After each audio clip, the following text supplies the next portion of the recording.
Process को आगे ले जाते हैं। और आज के सेशन में हम लोग कुछ मल्टीपल अपने टॉपिक्स पर बात करेंगे, जहां पर मैं आपके 8 एक्सपोनेंशियल के डाउट्स क्लियर करूंगा, पाइवट्स के भी डाउट क्लियर करूंगा और प्राइजेक्शन के भी कुछ एवरेजेस के आप लोगों के डाउट हैं। तो मैं जितने आपके डाउट्स ले पाऊंगा जो आप लोगों ने भेजे कि इस सेटअप के रिगार्डिंग ये डाउट है, इस सेटअप के रिगार्डिंग ये डाउट है, तो मैं उन सारे प्राइजेक्शंस के फॉलोअप्स आपके सामने रखूंगा कि क्या क्या चीज़ें आपके लिए ज़रूरी है। जैसे कि मूविंग एवरेज आप लोगों के लिए बहुत बड़ा एक डाउट है ना। तो आज मैं मूविंग एवरेज को सबसे पहले क्लियर कर दूंगा कि मूविंग एवरेज को जब आप बायर सेलर के परिप्रेक्ष्य में यूज़ कर रहे हैं तो किस तरीके से आपको यूज़ करना है और क्या उसके सेटिंग्स में चेंजमेंट होंगे। ठीक है, अभी तक अगर आपने प्रीवियस हमारे वीडियोस नहीं देखे हैं तो आप नीचे डिस्क्रिप्शन में टेलीग्राम से ज्वाइन करके हमसे जुड़ भी सकते हैं और आप हमारे पिछले वीडियोस को विजिट भी कर सकते हैं। इस सेशन को पहले एंड तक देख लीजिए, उसके बाद 1 बाय 1 आप लोग 8 AMA का वीडियो देखिएगा स्कैल्पिंग के लिए भी, और आप इंट्राडे पोजीशन अगर ट्रेड करते हैं उसके लिए भी। ठीक है, और उसके साथ 21 और 6, 21 और 11 के सेटअप्स को देखिएगा और सिंपल मूविंग एवरेजेस को देखिएगा। पाइवट को भी आप देख सकते हैं, वो सारे आपको लिंक्स में नीचे पिन करा दे रहा हूँ टेलीग्राम में। डिस्क्रिप्शन में जाके टेलीग्राम में ज्वाइन होकर आप वहाँ से सारे सेशंस देख सकते हैं। देखिए समझिए, अभी जैसे कि सबसे पहले हम लोग अगर 8 एक्सपोनेंशियल पे बात कर लें तो बहुत सिंपल होता है कि इंट्राडे मोमेंटम जिधर होता है वहाँ हमको ट्रेड करना होता है। ठीक है, इंट्राडे मोमेंटम जिधर भी होगा तो इंट्राडे मोमेंटम आइडेंटिफाई कैसे होता है कि इंट्राडे मोमेंटम क्या है। तो इंट्राडे मोमेंटम आइडेंटिफाई होता है प्रीवियस डे की क्लोजिंग और आज की शुरुआत से। ठीक है, मैंने क्या बोला, बहुत ध्यान से सुनिए। मैंने कहा प्रीवियस डे की क्लोजिंग और आज की शुरुआत से। देखिए जब भी आप 8 एमा यूज कर रहे हैं ना तो एक बात गांठ बांध लीजिए, इसमें प्राइजेक्शन का बहुत बड़ा इंटरिम रोल है। अगर आप प्राइजेक्शन के साथ नहीं है तो आप 8 एमा के साथ नहीं हो सकते। 8 एमा में आपको प्राइजेक्शन के बेसिक्स नॉलेज होने चाहिए कि प्राइस ने प्रीवियस अभी लास्ट कैंडल्स में क्या किया। जैसे अगर मैं यहाँ पर बताऊँ आवरली टाइम फ्रेम पर हूँ मैं, है ना। आवरली टाइम फ्रेम पर अगर आप गौर करें तो हम लोग डाउनवर्ड्स मोमेंटम में थे। एक डब्लू फॉर्मेशन बनाने के बाद हाई ब्रेक किया, हाई ब्रेक करने के बाद हायर लेवल पर सस्टेन भी कर रहे थे। कल एक गैप डाउन मिला लेकिन गैप डाउन के बावजूद प्राइस नहीं गिर पाया, है ना। प्राइस ने वही कंसोलिडेशन कर दिया। अब ये कल की कंसोलिडेशन रेंज बन गई। ठीक है, अब इस कितना सिंपल है आपके लिए चीज़ों को एनालाइज करना और आगे क्या आपको प्लान रखना है। अब ये रेंज के बाहर प्राइस क्या होगा, रेंज के बाहर प्राइस पॉजिटिव होगा अपसाइड, और अगर लो ब्रेक हो जाते तो यही प्राइस नेगेटिव हो जाता। लेकिन प्राइस ने क्या किया, आज जब मॉर्निंग में ओपन हुआ, इंट्राडे मोमेंटम की मैंने बात की, है ना। मॉर्निंग ओपन हुआ तो आपको पता चला कि प्राइस जाते जाते हाई की तरफ ब्रेक करने जा रहा है। ठीक है, अब जब हाई की तरफ ब्रेक करने जा रहा है तो आपकी पोजीशंस कैसी होनी चाहिए, आपकी पोजीशंस लॉन्ग के लिए आप देखेंगे, खरीदार अच्छे होंगे ना, तो आपको बाई ऑन डिप देखना है। तो बाई ऑन डिप देखने के लिए मैंने आपको क्या बताया, यहाँ पर जाइए मूविंग एवरेज प्लॉट कीजिए। ठीक है, और मूविंग एवरेज में आपको कोई बोलेगा कि ये सिंपल है तो बना रहने दीजिएगा, जो बताया वही रखना है। ठीक है, कुछ भी आपको एक्सपोनेंशियल अलग से नहीं लगाना है। यहाँ पर लेंथ आपको 8 रखनी है, सोर्स आपको रख लेना है हाई, और SMA को कन्वर्ट करके कर देना है EMA। ठीक है, सॉरी लो, क्योंकि हमको बाई ऑन डिप देखना है। बाई ऑन डिप जब हम लोग करते हैं तो अपने सोर्स को हम लोग लो पर सेट करते हैं। लो पर इसलिए सेट करते हैं जिससे हमको हर बार buy on dip entry perfect मिलनी चाहिए, एंट्री में कोई तकलीफ नहीं होना चाहिए। ठीक है, यहाँ पर देखिए ये हम लोगों ने लगा लिया। अब हम लोग किसी भी छोटे टाइम फ्रेम पर चले जाएंगे जहां पर हमको ये समझ आएगा कि हमारी पोजीशंस पर एंट्री कब बन रही है ना। एंट्री हमारे लिए सबसे ज़रूरी है। तो देखिए यहाँ पर अगर आप 2 मिनट के टाइम फ्रेम पर आ जाएं तो अब आपको बार बार एंट्रीज के मौके मिलते रहेंगे।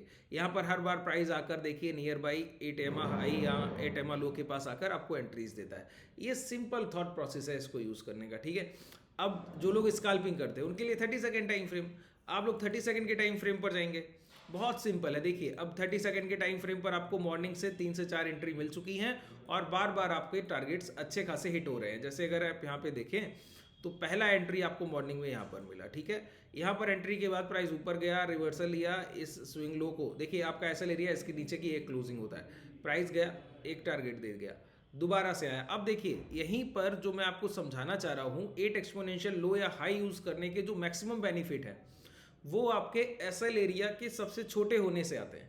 अगर आप 8 एक्सपोनेंशियल लो या हाई से स्कैल्पिंग कर रहे हैं तो उसका सबसे बड़ा बेनिफिट क्या है, उसका सबसे बड़ा बेनिफिट यही है कि आपके यहाँ पर SL एरिया में जो SL एरिया है वो बहुत छोटा होने वाला है। जैसे लॉन्ग की पोजीशन यहाँ बनती है, आपने यहाँ लॉन्ग किया, अब आपका स्टॉप लॉस एरिया ये है, बताइए, सोचिए, ये आप एंट्री कर रहे थे 46,700 पर और 685, बैंक निफ्टी के इंडेक्स प्राइस में 15 पॉइंट्स दे रहे हैं आप, और टारगेट आप क्या लेंगे, जो लेना चाहें। अब मैं आप मिनिमम से मिनिमम रखेंगे तो ये लेंगे।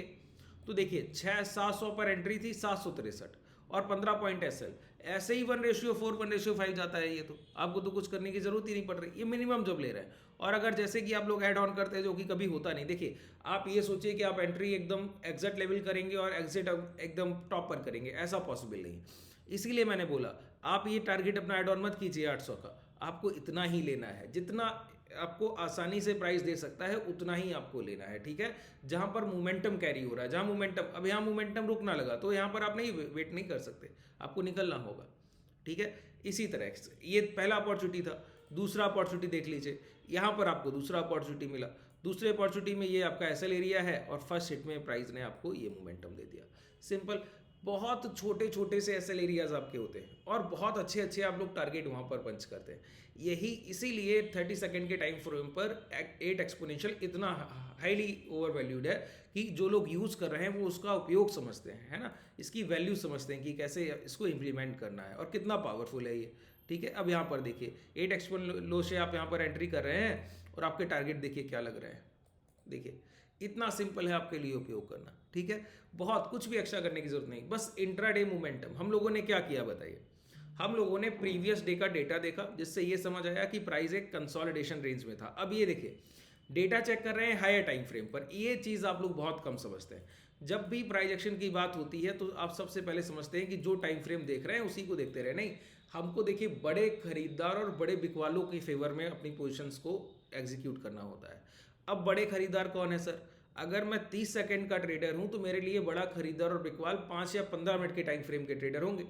बात क्लियर हो रही है ना, मेरे लिए बड़े बायर और बड़े सेल कौन होंगे, 15 मिनट्स टाइम फ्रेम के ट्रेडर होंगे। तो 15 मिनट के टाइम फ्रेम पर अगर हम देख लें कि क्या चल रहा है तो हम उसके अकॉर्डिंगली ट्रेड कर सकते हैं कि नहीं कर सकते हैं। अब आप यहीं पर इसको जरा आप यहाँ पर इस तरीके से हाइड कर दीजिए, जो मैं समझाना चाह रहा हूँ, टॉप टू बॉटम अप्रोच बोलते हैं इसको, है ना। अब प्राइस देखिए यहाँ पर क्या किया, ओपन होने के बाद ये कल के दिन पूरे दिन कंसोलिडेशन में निकाल गया, आज थोड़ा सा ऊपर खुलने के बाद हाई मॉर्निंग में ही निकलने लगे। तो अब पता लग गया ना कि प्राइस का मोमेंटम क्या है, बड़े टाइम फ्रेम पर बायर्स मोमेंटम लेकर जाएंगे हायर साइड, तो हमको छोटे टाइम फ्रेम पर 30 सेकंड के टाइम फ्रेम पर हर बार राइट एंट्री करनी है। जहां से डिमांड उठेगी उस जगह पर हमको अपने एंट्रीज पॉइंट रखने। इसी वजह से मैंने आपको बोला यहां पर आपके लॉसेस के चांसेस ना के बराबर हैं, अगर आप ट्रेंड के फेवर में ठीक हैं तो। बस एक बार प्राइजेक्शन से आइडेंटिफिकेशन कर लीजिए क्या होने जा रहा है, उसके अकॉर्डिंगली ट्रेड कर लीजिए। अब ये सिंपल है, देखिए यहाँ पर लास्ट डब्ल्यू फॉर्मेशन बना था और ये छोटा डब्ल्यू फॉर्मेशन है, अगर आप गौर करें तो देख पा रहे हैं स्विंग लो के पास बना हुआ है ना, यहीं से आपकी एंट्रीज उठ रही है। अब आप बोलेंगे कि ये कब तक चलेगा, जब तक मोमेंटम कैरी करेगा तब तक। अब देखिए मोमेंटम अगर और रिजम्पशन होना है तो इसके लिए थोड़ा सा देखिए प्राइस एक्शन के सारे रूल्स हम लोग फॉलो अप करते हैं, है ना, एक रूल नहीं। अब मैं क्या बोलता हूं कि अब आप देखिए कि आपने मॉर्निंग से 2 से 3 या 4 एंट्रीज बना ली है, ठीक है, इतना इनफ है इंट्राडे मोमेंटम में आपने ट्रेडिंग। इसके बाद तो ट्रेडर्स अपने सिस्टम को क्लोज कर देते हैं, 3 से 4 एंट्रीज और सारे पॉजिटिव, ठीक है। लेकिन आप पूरे दिन बाजार को ट्रैक करना चाहते हैं और आप चाहते हैं कि अगर अपॉर्चुनिटीज मिल ही रही हैं तो इसमें हर्ज क्या है, हम लोग बार बार एंट्री एग्जिट करते रहें, जो कि सही भी है, कोई तकलीफ नहीं है। तो मैं क्या बोलता हूं कि अपने एरियाज को जहां पर मार्केट ट्रेड कर रहा है उसको बार बार एनालाइज करते रहिए कि आप किस टेरिटरी में ट्रेड कर रहे हैं। जैसे प्राइस यहां से निकला तो पहले हमारे टारगेट्स ये हाई हो गए, ठीक है। अब प्राइस इस रेंज को पहुंचने लगा तो हमको आइडेंटिफाई करना होगा कि इस रेंज में किस लेवल के ब्रेक होने के बाद हमको फर्दर नेक्स्ट मोमेंटम मिलेगा। अगर हायर साइड मिलना ही है तो हमको पता होना चाहिए ना कि इस रेंज में और एक्सट्रीम मोमेंटम किस रेंज के बाद मिलेगा। तो इसके लिए अगर आप यूज करें SMA, सिंपल मूविंग एवरेज, वो भी सेलर और बायर के परपेक्ष में।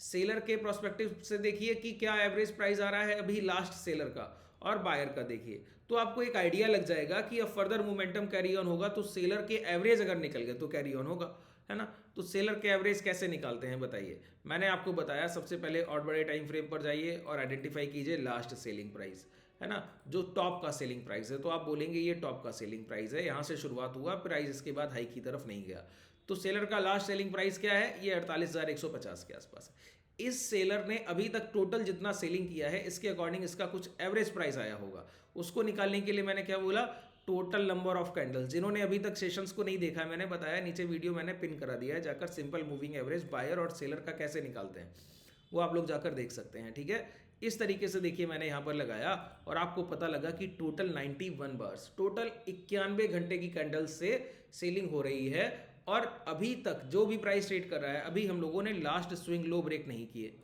लास्ट स्विंग लो ब्रेक नहीं किए, इसका मतलब है हम लोग एज अ बायर कहीं कहीं अच्छे डोमिनेशन पोजीशन में बायर्स होंगे तो वो अपनी पोजीशंस को बचाकर स्विंग हाई ब्रेक कराने की कोशिश कर रहे होंगे, जो कि उन्होंने यहाँ पर किया भी है। तो क्या है कि अगर सेलर का एवरेज भी ब्रेक हो जाए स्विंग हाई ब्रेक होने के साथ साथ, तो मोमेंटम और तेज हो जाएगा, है ना। तो हमको क्या पता होना चाहिए, इस सेलर का एवरेज प्राइस जो यहाँ पर बेचा, यहाँ पर बेचा, यहाँ पर बेचा, यहाँ पर बेचा, यहाँ पर बेचा, तो सारी जगह के उनके सेलिंग ऑर्डर्स को अगर हम लोग एवरेज प्राइस में कैलकुलेट करें तो क्या आएगा, ये जानना है। तो इसके लिए हम लोग क्या करते हैं बताइए, मूविंग एवरेज लगाते हैं। और मूविंग एवरेज में हम लोगों को सिंपल जो कैंडल्स आप लोगों को दिखती हैं वही आपको यहीं पर लगा हुआ है, देखिए ये लगा हुआ है, इसको ही हम लोग चेंज कर लेते हैं, है ना। टोटल लेंथ हमको कितना दिख रहा है, 91 दिख रहा है।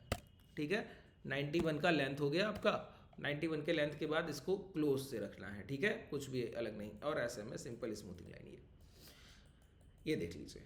अब आपके लिए बिल्कुल करेक्ट लेवल निकल कर आया कि ये रेंज जो है अगर ब्रेक हो जाए, अब मान के चलिए यहाँ पर ये आ रहा है 950 के आसपास। ठीक है, मैं बोलता हूँ कि कोई भी, ध्यान रखा, एक लाइन मेरी ये हमेशा याद रखिए, आपका कोई भी सपोर्ट एरिया 46,550 पड़े तो उसको कभी भी 550 मत मानिएगा, वो 50 पॉइंट्स नीचे लेकर आइएगा और 46,500 मानिएगा। मतलब 500 का मल्टीपल स्ट्राइक प्राइस अगर बैंक निफ्टी में आपका कई सपोर्ट और रेजिस्टेंस एरिया है तो वो ज़्यादा सपोर्टिव है और ज़्यादा बड़ा रेजिस्टेंस होगा।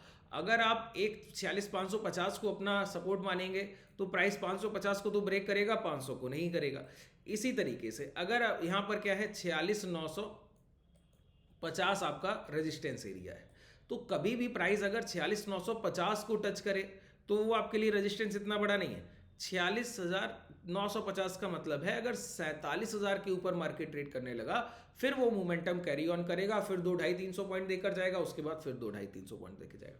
और ये बहुत सिंपल तरीका है मार्केट को ट्रेड करने का। इसके लिए आपको कुछ भी एक्स्ट्रा ऑर्डिनरी नहीं करना है। जैसे मैं आपको दिखाऊं, आप जितनी बार अभी तक लॉन्ग कर रहे हैं, अब देखिए ये एरिया मार्क कर लीजिए, मैंने बोला ना, ये देखिए ये प्रीवियस डे। अब देखिए कितना सिंपल आपके लिए, ये देखिए रेजिस्टेंस दो तरीके के होते हैं, स्टैटिक होता है और स्टैटिक के साथ डायनेमिक होता है। स्टैटिक रेजिस्टेंस वो होता है जहां पर आप लाइन ड्रॉ करें और फिर वो बदलेगा नहीं। और ये जो मूविंग एवरेज है ये स्टैटिक नहीं है, ये डायनेमिक है, ये टाइम के साथ बदलता रहेगा। रेजिस्टेंस एरिया, सेलर का एवरेज प्राइस हर कैंडल के बाद बदलता रहेगा, क्योंकि और buyer seller open high low close बन जाएंगे नए, है ना। लेकिन यहाँ पर क्या है, मल्टीपल कंफर्मेशन है। यही रेजिस्टेंस एरिया स्टैटिक भी दे रहा है और यही रेजिस्टेंस एरिया डायनेमिक भी है। मूविंग एवरेज भी नियर अबाउट यही आ रहा है और ये प्राइस का लाइन भी रेजिस्टेंस एरिया का यही आ रहा है जो 2 दिन पहले बना।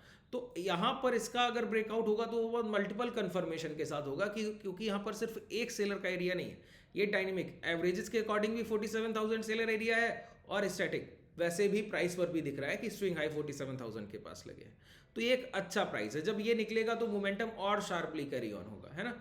अब मैं आपको बताऊं यहाँ पर, अब आप छोटे टाइम फ्रेम पर आइए, आपको पता लग गया ना कि यहाँ क्या ट्रेड करना था। अब आप देखिए 30 सेकंड के टाइम फ्रेम पर आइए और जितनी बार आप देखिए 8 एक्सपोनेंशियल लो क्या कुछ अलग काम कर रहा है, कुछ भी अलग नहीं। अभी एंट्री दिया होगा तो अभी भी उसी तरीके से, कुछ भी एक्स्ट्रा आपको यहाँ पर करने की ज़रूरत नहीं रह जाती है। देखिए यहाँ पर अभी लास्ट एंट्री आपको देकर गया ना, ये लास्ट एंट्री यहाँ पर, ठीक है। अब यहाँ पर एंट्री दिया, आपने ले लिया। अब देखिए एसएल टारगेट, कितना सिंपल है आपके लिए चीज़ों को प्लान करना, ये समझिए। देखिए इसी तरीके से हमेशा आपकी ट्रेड्स होंगी, कुछ भी एक्स्ट्रा ऑर्डिनरी करने की जरूरत नहीं है। जो बताया उसको सिंप्लिसिटी के साथ यूज़ कीजिए और इसी तरीके से काम करेगा। आप देख लीजिए, आपके सामने है परिणाम, है ना। ये लाइव मार्केट है, अभी चलता हुआ बाजार है। आपने जितनी बार मॉर्निंग से इस अपॉर्चुनिटी को ग्रैब करने की कोशिश किया, उन्होंने उतनी बार आपको वहाँ पर अपॉर्चुनिटी पर प्रॉफिट्स ही दिए। इसीलिए हमारे ट्रेडर प्रॉफिटेबल है, क्योंकि जिन चीज़ों पर हम लोग काम कर रहे हैं वो बहुत पावरफुल है और पूरी तरीके से लॉजिकल है। इसके अलावा हम लोग कुछ बहुत ज़्यादा चीज़ों पर काम नहीं करते, 3-4 चीज़ों पर। जैसे कि हम लोग हैजिंग करते हैं, तो हैजिंग हमारा प्री प्लान है कि चाहे मार्केट कुछ भी XYZ करे, हमको पोजीशंस को अपना एडजस्ट करना आता है, पोजीशंस को अच्छे से हैंडल करना आता है और हम लोग शाम को प्रॉफिट में ही एंड करते हैं अपनी सारी पोजीशंस। अभी आप टेलीग्राम से जुड़ेंगे, वहाँ पर आपको दिखेगा कि हमारे ट्रेडर्स के पास जो पोजीशन है उसके हम लोग अभी रिजल्ट भी आपको शो करेंगे, ठीक है। तो कोई डाउट नहीं रहना चाहिए 8 एक्सपोनेंशियल में, तो कोई डाउट। अब मैंने आपको सिंपल मूविंग एवरेज को यूज़ करना बता दिया, सेलर एवरेज निकाल कर। सेलर एवरेज क्या आ रहा है, 46,950 के पास आ रहा है। तो 47,000 आप मान के चलिए, अगर 47,000 ब्रेक होगा फिर हमको एक अच्छा मोमेंटम और कैरी ऑन करने को मिलेगा। जो मॉर्निंग से मिला है ये चलता जाएगा। 47,000 के अगर नीचे मार्केट रहा, इसका मतलब है प्राइस अभी रुक सकता है, थोड़ा समय और ले सकता है। ठीक है, इन चीज़ों को ध्यान रखिएगा। चलिए, धन्यवाद।